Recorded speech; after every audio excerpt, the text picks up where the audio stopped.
Marvel cinematic യൂണിവേഴ്സിൽ പല powerful ആയിട്ടുള്ള വെപ്പൺസും പല ക്യാരക്ടേഴ്സും നശിപ്പിച്ച് കളയുന്നുണ്ട്.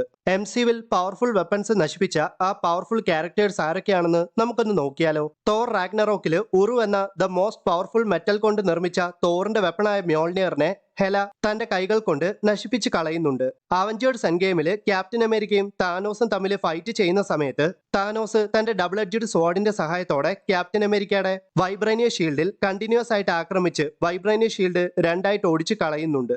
മാത്രമല്ല അവഞ്ചേഴ്സ് എൻഡ് ഗെയിമിൽ ഉറു മെറ്റൽ കൊണ്ട് നിർമ്മിച്ച താനോസിന്റെ ഡബിൾ എഡ്ജഡ് സ്വാഡിനെ വാണ്ട മാക്സിമോഫ് തന്റെ കെയോസ് മാജിക്കിന്റെ സഹായത്തോടെ ഓടിച്ചു കളയുന്നുണ്ട്. ഓർക്കണം, ഉറു എന്ന മെറ്റൽ ഉപയോഗിച്ചാണ് വളരെ പവർഫുൾ ആയ വെപ്പൺസ് ആയ മ്യോൾനിയറും സ്റ്റോം ബ്രേക്കറും താനോസിന്റെ ഡബിൾ എഡ്ജഡ് സോഡും എല്ലാം നിർമ്മിച്ചിട്ടുള്ളത്. വൈബ്രേനിയം എന്ന മെറ്റലിനെ വരെ നശിപ്പിക്കാൻ ഉറു എന്ന മെറ്റലിന് സാധിക്കും. സോ അങ്ങനെയുള്ള ഉറു എന്ന മെറ്റൽ കൊണ്ട് നിർമ്മിച്ച പവർഫുൾ വെപ്പൺസ് നശിപ്പിച്ച ഹെലയും വാണ്ട മാക്സിമോഫും ഒക്കെ എത്രമാത്രം പവർഫുൾ ആയിരിക്കും.